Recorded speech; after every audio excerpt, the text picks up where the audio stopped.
आप सभी को जय हिंद।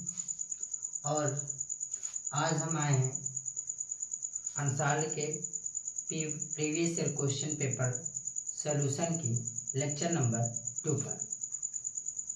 और इसके पिछले लेक्चर पर हमने 10 क्वेश्चन सॉल्व किए थे। उसके आगे के क्वेश्चन सॉल्व कर रहे हैं। सेट नंबर एक ही है हमारे पास और पेपर कोड जो है वो हमारे पास 822 BV है। अपने अंसार पेपर पर हम इसी क्वेश्चन पेपर को देख लेंगे, उसके बाद देखेंगे और इसे सॉल्व करते हैं। और लगातार आप हमारे इस प्रीवियस ईयर क्वेश्चन पेपर को देखते रहिए और अपने बोर्ड पेपर की बेहतर तैयारी करिए। तो चलिए चलते हैं, क्वेश्चन के आगे सॉल्व करते हैं। तो हमारे पास क्वेश्चन नंबर 11 है। निम्नलिखित सारणी का माध्यक वर्ग होगा। हमें इस क्वेश्चन में माध्यक वर्ग ज्ञात करना है। क्या ज्ञात करना है प्यारे बच्चों? माध्यक वर्ग ज्ञात करना है। तो माध्यक वर्ग ज्ञात करने के लिए हमको एकदम छोटा सा फंडा यूज करना है कभी।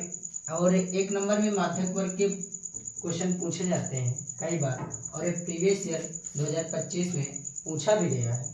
तो क्वेश्चन था, प्रीवियस ईयर में ये क्वेश्चन पूछा गया। तो इसमें हमें माध्यक वर्ग निकालने के लिए n/2 अप्लाई कर देना।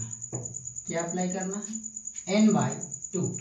तो n/2 हम कर देंगे और इसके जो निकट आएगा वर्ग वही हमारा होगा माध्यक वर्ग। तो इस पर हमारा n क्या है? तो n हमारा है बारंबारता का योग। n क्या है? n बारंबारता का योग है। तो हमारे पास जो बारंबारता है, बारंबारता हमारे पास है 2, 7, 3, 10, 4। इन सबको हम ऐड कर लेंगे, जोड़ देंगे। तो हम 2 में 7 को जोड़ेंगे 9 होगा, 9 में 3 को जोड़ेंगे तो 12 होगा, और 12 में 10 को जोड़ेंगे तो 22 होगा, और 4 जोड़ेंगे तो 26 होगा। यानी ये हमारा पूरा जब ऐड करेंगे तो n बराबर आ जाएगा 26। क्या आ जाएगा? n बराबर 26। अब n बराबर 26 आएगा और इसे 2 से डिवाइड करा देंगे तो आ जाएगा 13। हम देखेंगे कि जो हमारे पास माध्यक वर्ग 13 के नज़दीक होगा, जो माध्यक वर्ग 13 के नज़दीक होगा वही हमारा माध्यक वर्ग होगा। देखिए पहला हमारा 0 है, तो 0 13 से बहुत दूर है, ये 13 के नज़दीक नहीं है। दूसरा हमारा 5 है, ये भी 13 के नज़दीक नहीं है। और तीसरा हमारा 10 है, ये भी 13 के नज़दीक नहीं है। चौथा हमारा 15 है और ये हमारा 13 के नज़दीक है, 20 13 से दूर हो चुका है। तो इसमें जो हमारा माध्यक वर्ग है वो आएगा 15 to 30। यानी इसमें जो हमें ऑप्शन दिए गए होंगे 4 ऑप्शन, उसमें से जो माध्यक वर्ग हमारा 15 से 20 होगा वही सही होगा। तो यहाँ पर हमारा माध्यक वर्ग कितना आ जाएगा? तो इसका आंसर आएगा हमारे पास माध्यक वर्ग कितना आएगा? 15 to 20। प्यारे बच्चों सभी को समझ में आ गया होगा कि इसमें जो माध्यक वर्ग होगा वो कितना होगा। कैसे आया? हमने n/2 कर दिया, जहाँ n क्या है? बारंबारता का योग है। तो बारंबारता को हमने जोड़ दिया, 7 2 9 हो गया, 9 3 12 हो गया, 12 10 22 हो गया, 22 4 26 हो गया। 26 को हमने 2 से डिवाइड करा दिया, 13 आ गया। 13 के निकटतम जो वर्ग, निम्न वर्ग जो होगा, 13 के निकटतम निम्न वर्ग होगा वही हमारा माध्यक वर्ग होगा। इसके बाद अगला क्वेश्चन देखते हैं। तो इस क्वेश्चन का आंसर आ गया हमारे पास 15 to 20, इसका माध्यक वर्ग हो गया। जो नेक्स्ट क्वेश्चन है ये हमारे पास, यदि tan a बराबर 1 तो 2 sin a into cos a का मान होगा। यदि tan a बराबर 1 तो 2 sin a into cos a का मान होगा। तो हमें जो tan a की वैल्यू दी गई है देख लेते हैं, इसका सॉल्यूशन देख लेते हैं आंसर कितना आ रहा है। तो tan a बराबर हमें दे दिया गया 1, tan a बराबर कितना दे दिया गया? 1। अब हमको आने चाहिए त्रिकोणमिति अनुपात में जो फार्मूले होते हैं जिसमें हम पाइथागोरस प्रमेय अप्लाई करके लंब कर्ण आधार निकालते हैं, वो फार्मूले आने चाहिए। तो उन फार्मूले के लिए हमने पिछली वीडियो एक बनाई थी जिसमें ट्रिक भी बताया था कि उन्हें आसानी से कैसे याद कर सकते हैं। तो उसके लिए हम याद कर लेते हैं लाल बटे कक्का। क्या याद कर लेते हैं? लाल बटे कक्का। और ये लाल बटे कक्का जब करेंगे तो ये जो हमारा एल है ये लंब है। एल से क्या है? एल से हमारा लंब है, एल से लंब है, और के से कर्ण है, और ए से आधार है। तो ये हमारा साइन थीटा का है, और ये हमारा कॉस थीटा का है, और ये हमारा टैन थीटा का है। अब थीटा की जगह हम कोई भी ए टू जेड फंक्शन रख सकते हैं, ए से लेके जेड तक कोई भी अल्फाबेट नंबर रख सकते हैं, फाई रख सकते हैं, थीटा रख सकते हैं, आयोटा रख सकते हैं, कप्पा रख सकते हैं, कोई भी सिंबल दिया हो सकता है थीटा की जगह पर जो एक एंगल का काम करेगा। वैसे ही यहाँ पर ए दे रखा है, tan ए बराबर 1 दिया है। तो अब हम देखेंगे tan थीटा बराबर जो हमारा फार्मूला होता है, तो tan ए बराबर फार्मूला क्या होगा? tan ए बराबर हमारा होगा लंब बटे आधार। तो हम देखेंगे तो इसमें तो एक ही डिजिट है और हमारे पास लंब बटे आधार अंश और हर आ रहा है, इसमें अंश बस है, हर नहीं दिया है। और जब हर नहीं दिया तो हर में एक सदैव छुपा होता है।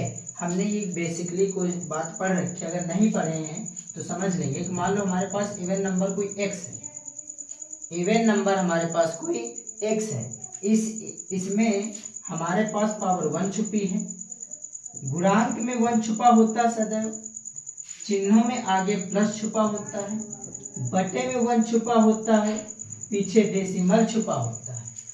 इनमें से कुछ भी हमें दिखाई नहीं देगा, जो हमें जब आवश्यकता होगी यूज कर लेंगे।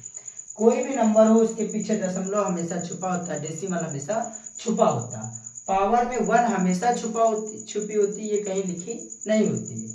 गुणांक में 1 हमेशा छुपा होता है और चिन्हों में प्लस छुपा होता, माइनस नहीं छुपा होता।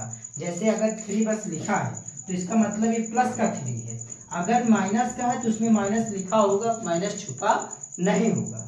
वैसे इसके बटे में 1 हमेशा छुपा है, हर में हमेशा 1 छुपा रहता है, वैसे ही इसमें भी 1 हमेशा छुपा रहेगा। तो इसमें 1 छुपा है, इसकी तुलना करा देंगे तो लंब जो हमारा है एल लंब वो कितना है? 1 है। तो लंब बराबर हमारा हो गया 1, और आधार कितना है? तो आधार भी हमारा कितना हो गया? 1 हो गया। अभी हमें इसमें चाहिए कर्ण का मान इसमें नहीं दिया गया, तो कर्ण का मान निकालने के लिए हम पाइथागोरस के अनुसार समकोण त्रिभुज में लगा देंगे। ये हो गया हमारा ए, ये हो गया बी, और ये हो गया सी। हमने इसे मान लिया कोण थीटा, तो थीटा के ऊपर वाली भुजा लंब हो गई, थीटा के नीचे वाली आधार हो गई, और थीटा के सामने वाली भुजा कर्ण हो गई। अथवा समकोण त्रिभुज की सबसे बड़ी भुजा, समकोण त्रिभुज की सबसे बड़ी भुजा सदैव कर्ण होती है। क्या होती है? कर्ण होती है। तो लंब हमें 1 दिया गया, आधार में हमें 1 दिया गया है। लंब 1 दिया गया और आधार भी हमें 1 दिया गया है, तो कर्ण हमारे पास आ जाएगा √2। कैसे आ जाएगा वो भी देख रहे हैं। तो कर्ण का मान हमारे पास आएगा √2। निकाल के भी इसे देख लेते हैं कैसे आएगा। हम यहाँ पर अप्लाई कर देंगे पाइथागोरस प्रमेय। पाइथागोरस प्रमेय, अब पाइथागोरस प्रमेय लगा देंगे तो पाइथागोरस प्रमेय देखिए, पाइथागोरस प्रमेय होती है कर्ण स्क्वायर बराबर लंब स्क्वायर प्लस आधार स्क्वायर। तो कर्ण की वैल्यू हमें निकालनी है, ये कर्ण स्क्वायर ही तो हमने कर्ण का मान ही तो डायरेक्टली निकाल के रखा, कर्ण का मान नहीं दिया था, इसको निकाल के चेक कर लेते हैं। ठीक, तो कर्ण स्क्वायर बराबर लंब की वैल्यू कितनी दी है? तो लंब की वैल्यू हमारे पास 1 है, 1 का स्क्वायर प्लस आधार की वैल्यू भी हमारे पास 1 है, तो 1 का स्क्वायर। तो कर्ण स्क्वायर एक का स्क्वायर एक ही होगा, इस एक का स्क्वायर एक ही होगा। एक की चाहे जितनी बड़ी घात हो सदैव एक ही आता है। इसके साथ साथ एक बात और समझ लेंगे, कोई भी संख्या है अगर उसकी पावर 0 है, कोई भी संख्या अगर उसकी पावर 0 है तो उस संख्या का मान सदैव 1 आएगा। और कोई भी संख्या कितनी भी बड़ी हो, अगर वो 1 के पावर में है, कितनी भी बड़ी संख्या हो, अनंत संख्याएं हो लेकिन 1 के पावर में हो, तो उसका आंसर सदैव 1 ही आएगा। यानी 1 की चाहे जितनी संख्या हो उसका आंसर सदैव 1 ही आएगा। और कोई भी नंबर है उसकी अगर पावर 0 है तो उसका भी सदैव आंसर 1 ही आएगा। ठीक, तो ये आ गया हमारे पास। ठीक है, अब देखेंगे तो एक में एक जोड़ेंगे तो 2 आ जाएगा, यानी कर्ण स्क्वायर बराबर आ जाएगा हमारा 2, और कर्ण बराबर कितना आ जाएगा, तो वर्गमूल कर देंगे तो आ जाएगा √2 आ गया। कर्ण बराबर कितना आ गया, √2। तो अभी हमने कर्ण की वैल्यू निकाली भी थी √2। अब हमें पता है लंब हमारे पास 1 है, आधार हमारे पास 1 है, और कर्ण की वैल्यू भी अभी हमने निकाल ली 1। तो कर्ण बराबर हमारा हो गया √2। कर्ण की वैल्यू कितनी निकाल ली गई, √2 निकाल ली गई। ठीक, अब हम क्वेश्चन के अकॉर्डिंग चलेंगे। तो ये तो हमने अभी कर्ण का मान किया। क्वेश्चन में कह रही है यदि tan a बराबर 1 तो 2 sin a into cos a का मान ज्ञात करो। तो इसके लिए हम देखते हैं प्रश्नानुसार। प्रश्नानुसार कह रहा 2 sin a into cos a, 2 sin a into cos a, इसकी हमें क्या करनी है, वैल्यू निकालनी है। अगर हम देखें 2 sin a into cos a, तो sin थीटा बराबर अभी हमने देखा लंब बटे कर्ण होता, तो 2 sin थीटा बराबर लंब बटे हो गया कर्ण, 2 और sin थीटा बराबर हो गया लंब बटे कर्ण इंटू गुणे cos थीटा। तो cos थीटा की वैल्यू होती है आधार बटे कर्ण। क्या होती है, आधार बटे कर्ण। cos a बराबर आधार बटे कर्ण हो गया। तो 2, अब हमारे पास लंब कितना है, तो लंब हमारे पास 1 हो गया, और कर्ण हमारे पास हो गया √2 गुणे आधार, तो आधार हमारे पास 1 हो गया, और कर्ण की वैल्यू हो गई हमारे पास √2। ये हमने मान रख दिया। साइन ए बराबर फार्मूला होगा लंब बटे कर्ण, कहाँ से याद कर लेंगे, लाल बटे कक्का। पहला साइन है, दूसरा कास है, तीसरा टैन है। तो साइन ए पहला वाला साइन है, लंब बटे कर्ण, तो लंब बटे कर्ण गुणे कॉस ए, तो कॉस ए हमारा है आधार बटे कर्ण दूसरा वाला, तो आधार बटे कर्ण हो गया। वैल्यू रख देंगे लंब, तो लंब हमारा कितना 1 है, तो लंब की जगह पर हम रख देंगे 1। फिर हमारा कर्ण, तो कर्ण का मान कितना √2 है, तो बटे कर्ण का मान √2 रख देंगे गुणे आधार, तो आधार का मान हमारे पास 1 है तो 1 रख देंगे, और बटे कर्ण, तो कर्ण का मान √2 है तो √2 रख देंगे। अब इसे सॉल्व कर देंगे तो आ जाएगा हमारे पास 2 गुणे 1 1 कम 1, तो 1 का गुणा करा देते हैं, डायरेक्टली करा देते हैं। 2 का ऊपर गुणा कराएंगे, 2 1 कम 2, और 1 से कराएंगे फिर से आ जाएगा 2, यानी 1 1 कम 1, 1 दूनी 2। ठीक, तो 2 का अंदर गुणा करा देंगे तो आ जाएगा 2, और इसके बाद √2 का √2 से गुणा कराएंगे, √2 का √2 से गुणा कराएंगे, तो कॉमन नंबर को अगर अंडर रूट में गुणा होता है तो वो उससे अंडर रूट हट जाता है, यानी √2 गुणे अंडर रूट बराबर आएगा 2, और 2 से 2 काट देंगे तो आंसर आ जाएगा हमारा 1। कितना आ जाएगा 1, अर्थात 2 sin a into cos a का मान कितना आएगा 1 आएगा। तो यहाँ पर हम लिख देंगे आंसर कितना आ जाएगा इसका हमारे पास, तो आंसर आ जाएगा 1, यानी 2 sin a into cos a का जो हल होगा, जो मान होगा वो आएगा 1। कितना आएगा 1।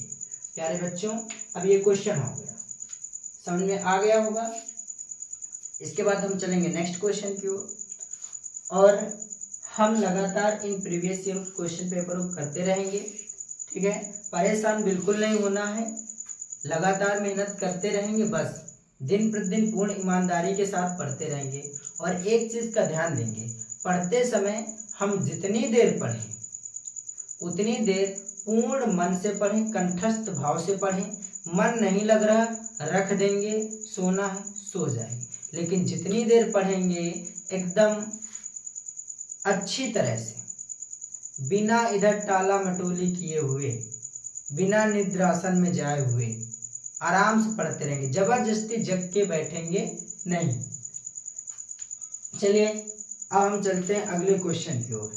तो अगला क्वेश्चन हमारे पास है, एक वृत्त के केंद्र से 25 सेंटीमीटर दूर स्थित बिंदु Q से वृत्त की स्पर्श रेखा की लंबाई 24 सेंटीमीटर है, वृत्त की त्रिज्या होगी। अब इस क्वेश्चन के अकॉर्डिंग चलेंगे। ऐसे क्वेश्चनों में क्या करना है, क्वेश्चन जो कह रहा है उसकी भांति हम चित्र बनाते चले जाएंगे, और एक एग्जैक्ट टाइम जब हम चित्र बना चुके होंगे तो हमें पता चल जाएगी क्वेश्चन में क्या करना है। आइए देखते हैं इस क्वेश्चन को, देखते हैं कितना बड़ा ये दादा है क्वेश्चन। सारा इजी है, बस परेशान नहीं होना। Math is a very easy topic, ये बिल्कुल डिफिकल्ट नहीं है, बस हम लोग डिफिकल्ट सोच लेते हैं। अगर हम इसे इजी सोच लें तो इजी है, नहीं करेंगे तो फिर ये हार्ड है ही। कोई भी सब्जेक्ट हो, अगर आने लगा तो इजी है, नहीं आया तो हार्ड है। क्वेश्चन की थ्योरी को पढ़ेंगे और उसके अकॉर्डिंग डायग्राम ड्रा करेंगे। कह रहा है एक वृत्त के केंद्र से 25 सेंटीमीटर दूर, तो सबसे पहले हम एक वृत्त बना लेते हैं। सबसे पहले क्या करेंगे, एक वृत्त बनाएंगे। तो ये हो गया हमारे पास वृत्त, और वृत्त के कहाँ से, केंद्र से, तो ये हमने मान लिया केंद्र। वृत्त के केंद्र से 25 सेंटीमीटर की दूर, कितनी दूरी है ये, तो ये दूरी हमारे पास है 25 सेंटीमीटर। कितनी है, 25 सेंटीमीटर। एक वृत्त के केंद्र से 25 सेंटीमीटर दूर स्थित बिंदु Q से, कहां से, Q से, यानी यहाँ पर बिंदु क्या बनता है हमारे पास, बिंदु बनता है हमारे पास Q से वृत्त की स्पर्श रेखा की लंबाई 24 सेंटीमीटर, यानी यहाँ से एक वृत्त की स्पर्श रेखा आती है और उसकी लंबाई कितनी है, तो उसकी लंबाई है 24 सेंटीमीटर। कितनी है, 24 सेंटीमीटर।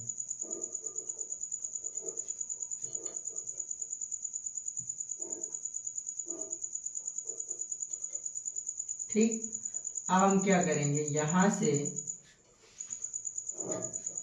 डायग्राम थोड़ा गलत ड्रा हो गया। ठीक, ये अब हम क्या करेंगे, इसके जो स्पर्श बिंदु है इसको हम कहाँ से मिला देंगे, केंद्र से मिला देंगे, ये मिला देंगे। ठीक, तो इसकी जो दूरी दी गई है वो दी गई है 25 सेंटीमीटर, और स्पर्श बिंदु से बिंदु Q की दूरी जो दी गई है वो दी गई है 24 सेंटीमीटर। कितनी दी गई है, 24 सेंटीमीटर, यानी ये वाली बिंदु की दूरी जो होगी वो 24 सेंटीमीटर होगी, और ये भी स्पर्श रेखा की जो दूरी होगी वो कितनी होगी, 24 सेंटीमीटर। अब ये हमारे पास दे दिया गया 24 सेंटीमीटर। ठीक, हम इसका नाम दे देते हैं। ठीक, तो इसका नाम हमने दे दिया बिंदु Q, इसका दे देते हैं P, इसका दे देते हैं R, और इसका दे देते हैं इस वाले बिंदु का S। क्या दे देते हैं, S। ठीक, अब हमारे पास बिंदु आ गए P, Q, R, S। हम इनमें से देखेंगे तो हमें त्रिभुज बना के सॉल्व कर सकते हैं, और हमें निकालना क्या है, निकालना है वृत्त की त्रिज्या। क्या निकालनी है, वृत्त की त्रिज्या, अर्थात हमें वृत्त की ये त्रिज्या निकालनी है। ये इसका मान निकालने के लिए हम एक त्रिभुज ले लेते हैं। ठीक, अब देखेंगे तो ये समकोण त्रिभुज बना हुआ। कौन सा त्रिभुज बना हुआ है, समकोण त्रिभुज बना हुआ। तो ये वाला जो है हमारा इसमें ये हो गया हमारा थीटा। अब थीटा हो गया तो ये भुजा कौन सी हो गई, कर्ड।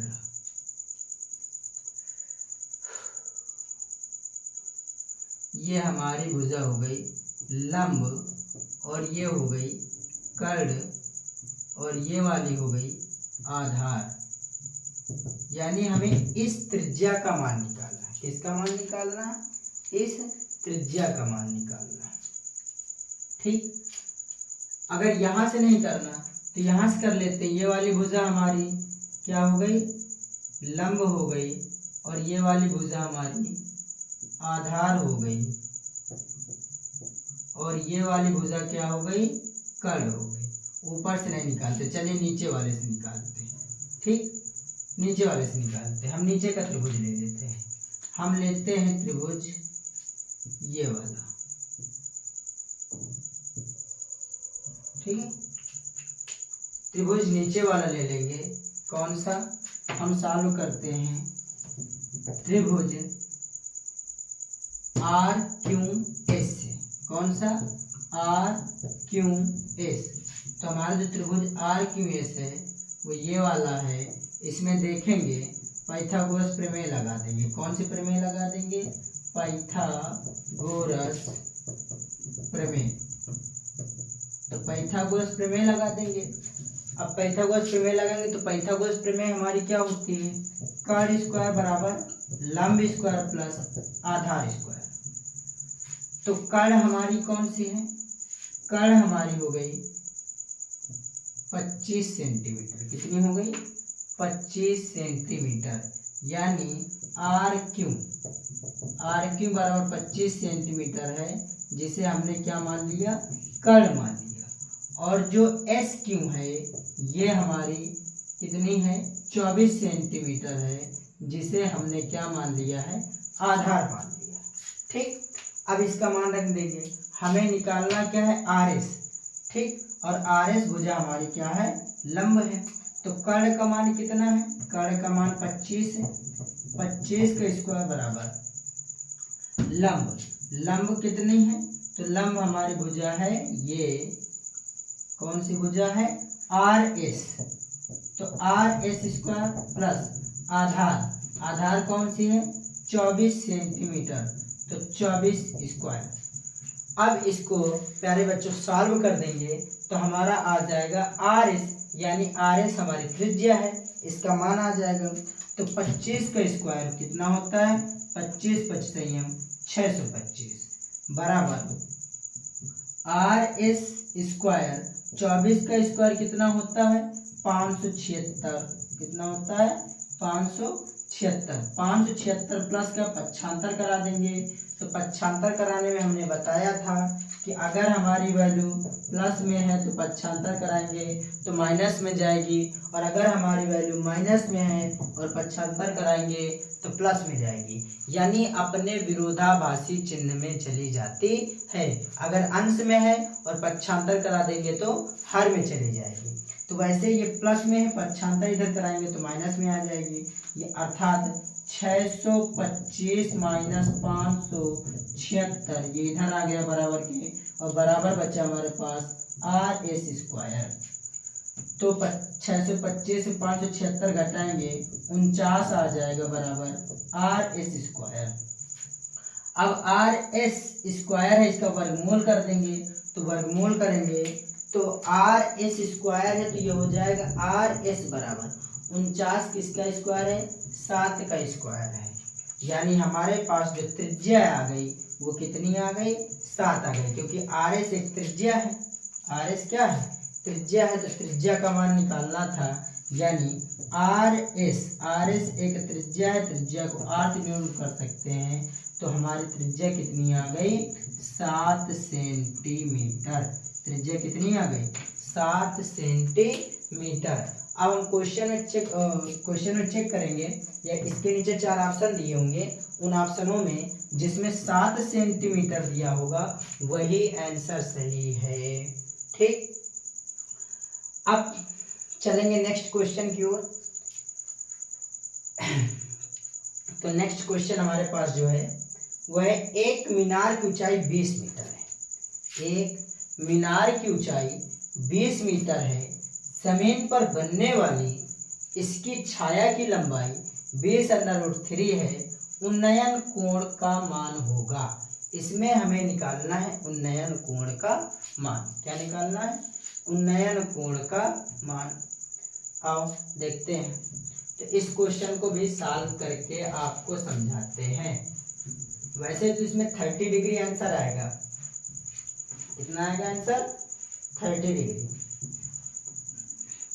ठीक, देखते हैं।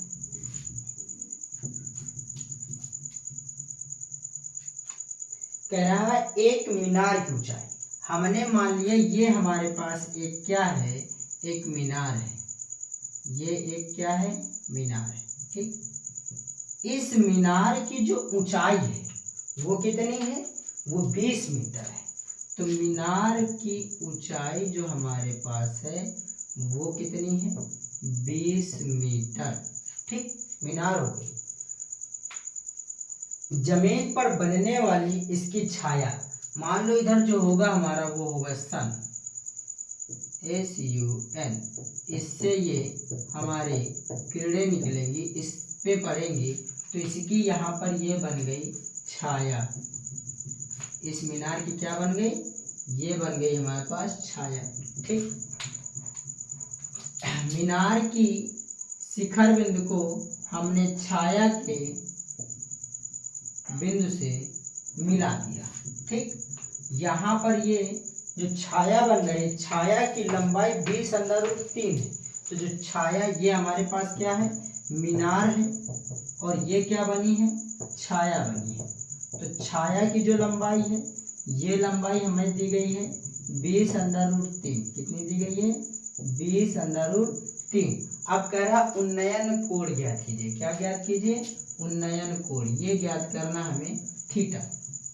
ठीक, उन्नयन कोण ज्ञात करना है। तो अब हम देखेंगे कि जो थीटा के नीचे वाली भुजा होती है वो आधार होती है।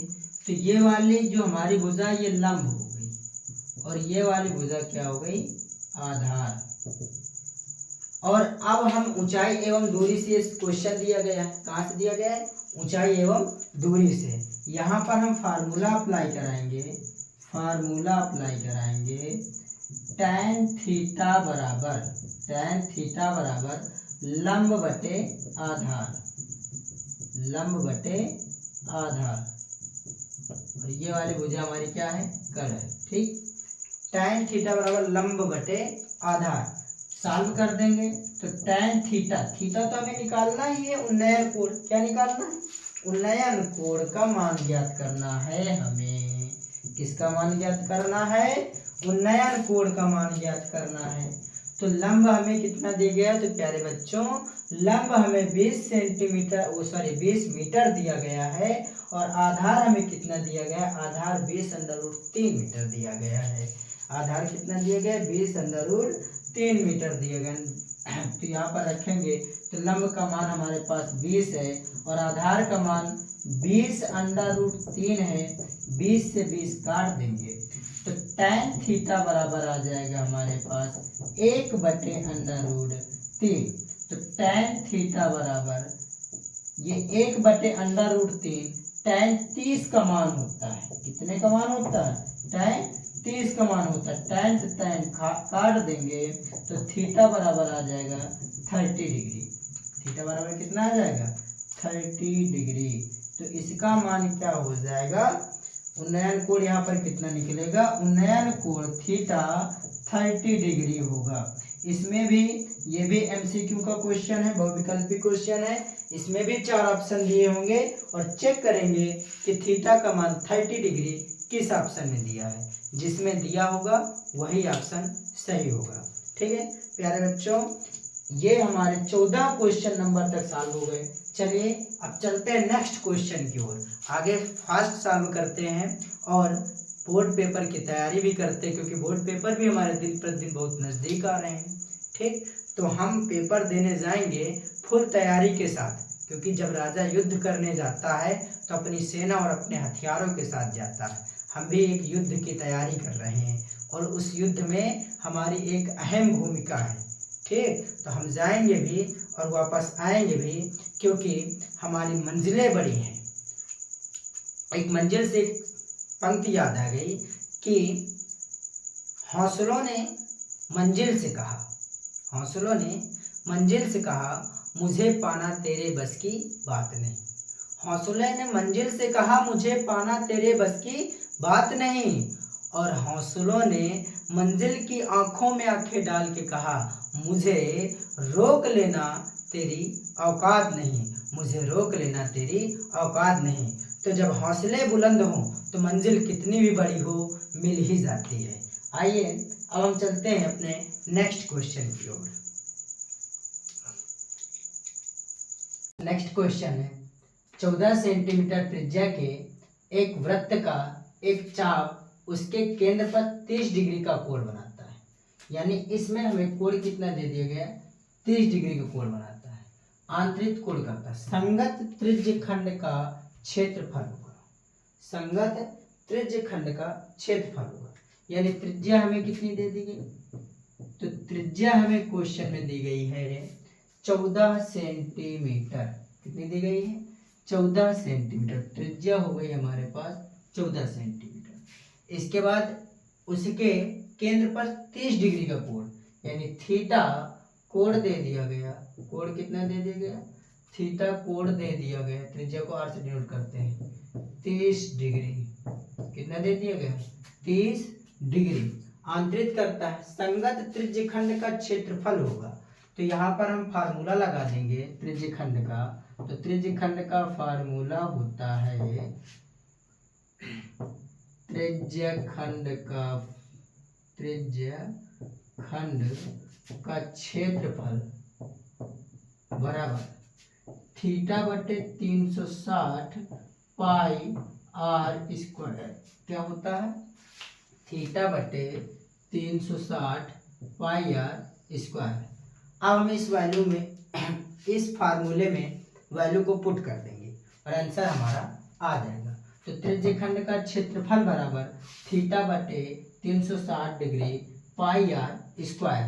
थीटा का मान कितना हमें दिया गया है, थीटा का मान हमें 30 दिया गया है। थीटा की जगह हम रख देंगे 30 बटे 360 गुणे पाई। पाई का मान हमारा होता है 22 बटे 7। पाई का मान कितना होता है, 22 बटे 7। और आर का मान, तो आर का मान हमारा होता है 14 से दिया गया है क्वेश्चन में, आर का मान 14 सेंटीमीटर। तो 14 का होल स्क्वायर। ठीक, अब इसका होल स्क्वायर कर देंगे तो 30 बटे काट दो, यहाँ पर 3 से 3 0 0 से काट दो, और 3 1 कम 3, 12 3 36, यानी 1 बटे 12 गुणे 22 बटे 7। और 14 का स्क्वायर कितना आ जाएगा, 196। 14 का स्क्वायर कितना होता है, 196। काट दो इसको, तो हम काट देंगे 4 3 12, और 4 से हमारा 196 कट जाएगा। तो हो जाएगा 4 चौको 16, 4 चौको 16, 3 बचा और 4 नहीं है 36, 49 हुआ। ठीक, तो आ जाएगा 7 से 49 काट दो, 7 7 49, तो 7 7 49 हुआ। अब हमारे पास बचा 1 बटे 3 गुणे 7 कर चुका है 22 बचा, और यहाँ पर 49 कर चुका है 7 बचा। गुणा करा देंगे, 7 दूना 14 की 4, 1 हासिल बचा, 7 दूना 14 और 1 हासिल बचा था, हो गया 15। 1 से 4 जितनी बड़ी संख्या गुणा उतना ही आएगा बटे 3।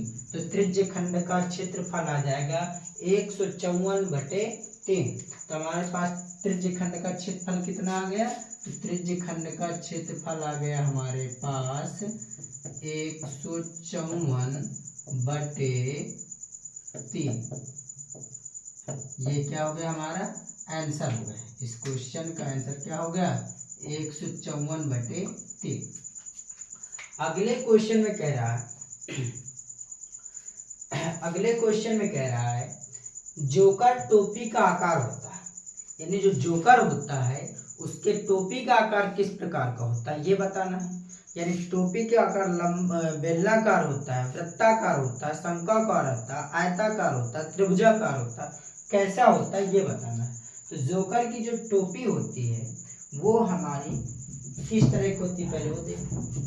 तो जोकर की टोपी हमारी इस तरह की होती है, ये होती है जोकर की टोपी। और अगर ये जोकर की टोपी है तो ये क्या है, शंकु है। ये क्या है, शंकु है। और इसी तरह की जोकर की टोपी होती है। तो जोकर की टोपी का आकार पूछा, जोकर की टोपी का आकार होता है, तो जोकर की टोपी का आकार क्या हो जाएगा, शंक्वाकार। क्या हो जाएगा, शंक्वाकार। अब हम क्वेश्चन के ऑप्शन में चेक करेंगे, जिस ऑप्शन में शंक्वाकार दिया होगा वही ऑप्शन हमारा सही है। जिस ऑप्शन में क्या दिया होगा, शंक्वाकार दिया होगा, वही ऑप्शन हमारा सही है। अब अगले क्वेश्चन में देखते हैं क्या कह रहा है। अगले क्वेश्चन में कह रहा है कल्पित माध्य विधि। ये क्वेश्चन जो हमारा है ये संख्याइकी से है। संख्याइकी में सॉल्व करने में 3 विधियां लगती हैं। कौन कौन सी विधि लगती हैं, तो संख्याइकी में माध्य ज्ञात करने के लिए 3 विधि हम उपयोग करते हैं। पहली तो हमारी होती है प्रत्यक्ष विधि, प्रत्यक्ष विधि। और दूसरी हमारे पास होती है कल्पित विधि, कल्पित विधि। ये माध्य ज्ञात करने की तीनों विधियां हैं। और तीसरी हमारे पास होती है पग विचलन विधि, पग विचलन विधि। तो सबसे जो सरल होती है, सबसे इजी विधि जो होती है, ये सरल सबसे होती है कौन सी, प्रत्यक्ष विधि। फिर उससे थोड़ा सरल यानी थोड़ा कठिन विधि होती है कौन सी, कल्पित विधि। और फिर सबसे ज्यादा कठिन कौन सी होती है, पग विचलन विधि। क्वेश्चन में कह रहा है कल्पित माध्य विधि और पग विचलन माध्य विधि सरलीकृत रूप है, तो इनका सबसे सरल रूप कौन सा है, प्रत्यक्ष विधि। कौन सा है, प्रत्यक्ष विधि। सबसे सरल विधि कौन सी होती है माध्य ज्ञात करने की, प्रत्यक्ष विधि। ठीक। और एक बात का ध्यान देंगे, बोर्ड पेपर जो बनता है हमेशा फॉर्मेट जो उसका होता है वो कॉमन होता है, केवल क्वेश्चन की भाषा चेंज कर देता है या फिर नंबर चेंज कर देता है। इसीलिए मैं कहता हूं कि केवल 3 सेट अगर अच्छे से आने लगे तो मान लो तुम्हारा 90% बोर्ड पेपर तैयार, उसमें से 10% ही इधर उधर आ सकता है। और अगर एक ईयर के पूरे 7 के 7 सेट सॉल्व कर लिए, 7 सेट्स सॉल्व कर लिए, तो मान लो अब तुम्हारा हो गया 96% तैयार। ठीक, 4% इधर उधर जा सकता है। थोड़ा और प्रैक्टिस कर लिए तो हमारी 100% तैयारी हो जाएगी। अब डिपेंड ये है कि हम कितनी अच्छी तैयारी करते हैं। ठीक, अगले क्वेश्चन को देखते हैं। अगले क्वेश्चन में कह रहा है यदि कुछ प्रेक्षणों का माध्य 15, कुछ प्रेक्षणों का क्या दिया गया, माध्य 15 दिया गया। माध्यिका, तो माध्यिका दी गई 24, माध्यिका कितनी है, 24, सही से नहीं लिखा था, तो माध्यिका हो गई 24। कह रहा है उसका बहुलक ज्ञात करो। क्या ज्ञात करो, बहुलक। तो हम इसका बहुलक निकालेंगे। ठीक, तो बहुलक निकालने के लिए माध्य माध्यिका तथा बहुलक में संबंध होता है। माध्य माध्यिका तथा बहुलक में संबंध, माध्य माध्यिका। और ये क्वेश्चन ऐसे भी पूछा जाता है कि माध्य तथा माध्यिका एवं बहुलक में संबंध होता है। 4 ऑप्शन दे देगा, 4 में से एक सही होगा जो अभी मैं लिख रहा हूँ। ठीक, तो इसमें इस प्रकार से पूछता है या फिर इस प्रकार से नंबर देके पूछ लेता है कि माध्य कितना होगा या माध्यिका कितनी होगी या बहुलक कितना होगा। तो फार्मूला ये अप्लाई होता है, यानी इससे भी क्वेश्चन अधिकतम से अधिकतम पूछा जाता है। फिक्स है क्वेश्चन, माध्य बराबर माध्यिका, माध्य माध्यिका एवं बहुलक में संबंध, बहुलक में संबंध। तो माध्य माध्यिका एवं बहुलक में संबंध क्या होता है? संबंध होता है हमारे पास बहुलक बराबर 3 माध्यिका माइनस 2 माध्य। 3 माध्यिका माइनस 2 माध्य, बहुलक बराबर 3 माध्यिका माइनस 2 माध्य होता है। तो यहाँ पर हमें जो इनमें संबंध होता है ये भी पूछा जाता है कि माध्य माध्यिका एवं बहुलक में संबंध होता है। ऑप्शन दे देगा उसमें पूछेगा, 1 नंबर में पूछा जाता है। या फिर इसमें माध्य माध्यिका का मान दे देगा, बहुलक पूछ लेगा, या बहुलक माध्यिका का मान दे देगा, माध्य पूछ लेगा। इस प्रकार से भी क्वेश्चन पूछा जाता है और बहुत ज़्यादा से ज़्यादा पूछा जाता है। श्योर बात है कि हम क्वेश्चन करा रहे हैं प्रीवियस ईयर के, तो ये पूछे गए क्वेश्चन है और एकदम पूछे ही जाते हैं। तो बहुलक इसमें हमें निकालना है।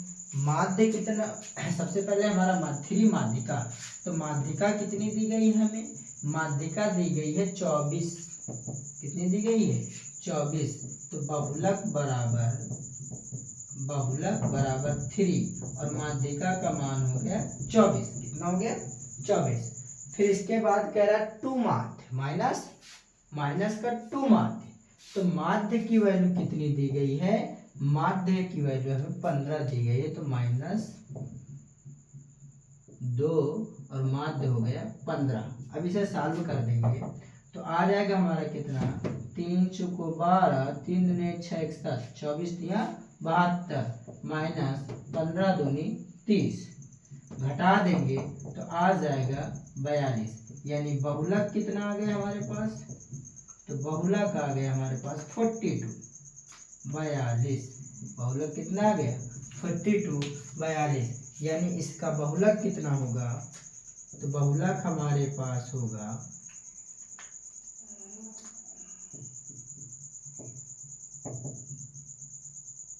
42। इसमें 4 ऑप्शन होंगे, 4 में से जिसमें 42 दिया होगा वही ऑप्शन हमारा क्या होगा? सही होगा। विद सॉल्यूशन के साथ मैं आपको एमसीक्यू क्वेश्चन करा रहा हूँ। इसके बाद लॉन्ग क्वेश्चन भी कराऊंगा और आपको साइंस की भी क्लास मिलेगी, इंग्लिश की भी क्लास मिलेगी, मैथ की भी क्लास मिलेगी, 12th की भी क्लास मिलेगी। 12th में इंग्लिश की मिलेगी, मैथ की मिलेगी, फिजिक्स की मिलेगी, केमिस्ट्री की मिलेगी। ठीक, और मैंने अभी पढ़ाना शुरू किया है। अगर आप लोगों को मेरी क्लासेस पसंद आती हों तो लाइक करें, कमेंट करें, शेयर करें और अपने बोर्ड पेपर की तैयारी करने वाले मित्रों को भी शेयर करें, जिससे वो एक अच्छी तैयारी अपने बोर्ड पेपर के लिए कर सकें।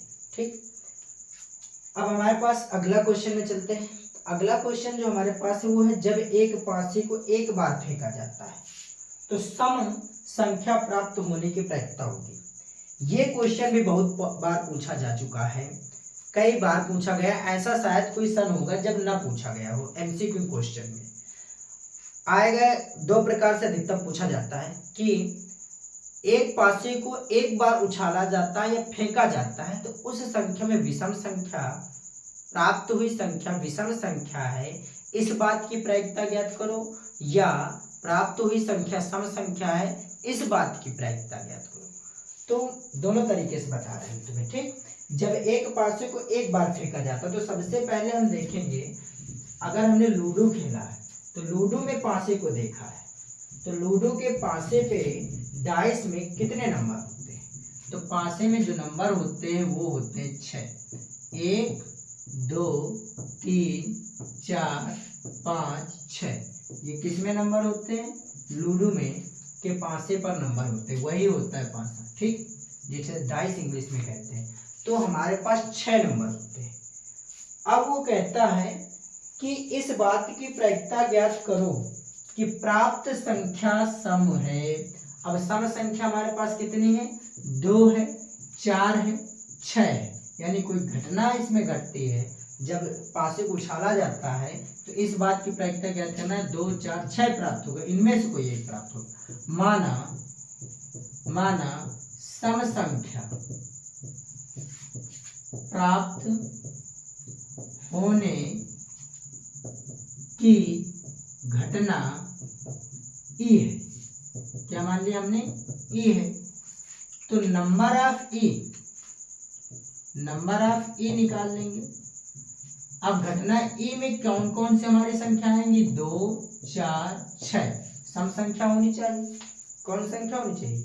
सम संख्या। तो नंबर ऑफ ई यानी ई के अनुकूल परिणाम, ई के अनुकूल परिणाम नंबर ऑफ ई। तो ई के अनुसार कितने नंबर आ रहे हैं? 1, 2, 3। कितने नंबर आ रहे हैं? 3। और नंबर ऑफ एस यानी कुल परिणाम। तो कुल परिणाम 5 से पर कितने होते हैं? 6 होते हैं। 1, 2, 3, 4, 5, 6। तो नंबर ऑफ एस कितना आ गया? 6 आ गया। हमको प्रायिकता किसकी ज्ञात करनी है? सम संख्या होने की प्रायिकता, प्रोबेबिलिटी। पी मतलब प्रोबेबिलिटी, प्रोबेबिलिटी मीन्स होता है प्रायिकता। प्रोबेबिलिटी ऑफ ई की प्रायिकता निकालनी है। तो number of E upon number of S, या फिर इसको भाषा के अनुसार हम आंसर फार्मूला लिखेंगे। तो ई के अनुकूल परिणाम, ई के अनुकूल परिणाम बटे कुल संभव परिणाम। ई के अनुकूल परिणाम बटे कुल संभव परिणाम। तो ई के अनुकूल परिणाम कितने हैं? सम संख्या प्राप्त होनी चाहिए। 2, 4, 6 हमारी सम संख्या हो गई, बाकी विषम संख्या है। और कुल परिणाम, कुल संभव परिणाम कितने आ गए? 6 आ गए। पासे पर कुल कितने परिणाम होते हैं? 6 होते हैं। 1, 2, 3, 4, 5, 6।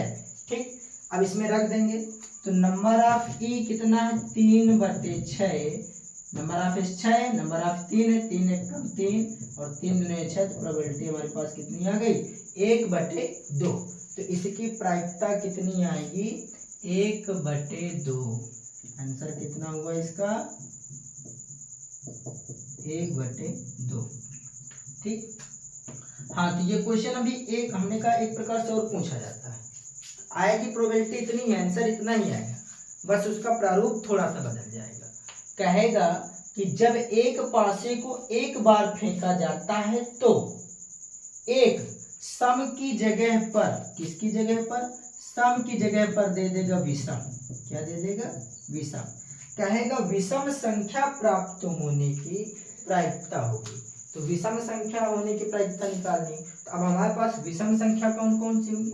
1 होगी, 3 होगी, 5 होगी।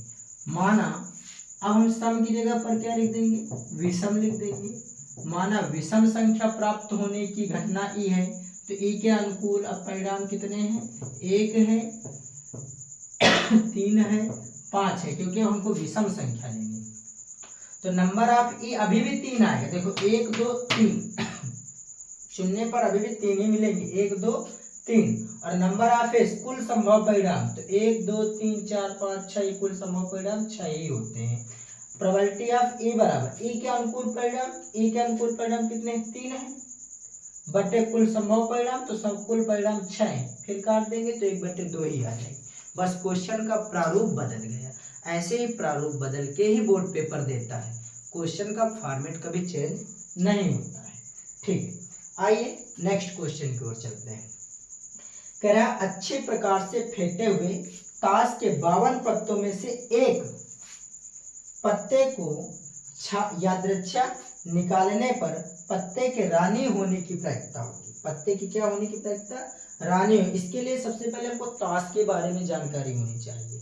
किसके बारे में जानकारी होनी चाहिए? एक बार फिर से क्वेश्चन पढ़ लेते हैं। अच्छी प्रकार से फेंटे हुए ताश के 52 पत्तों में से एक पत्ते को यादृच्छिक निकालने पर पत्ते के रानी होने की प्रायिकता होगी।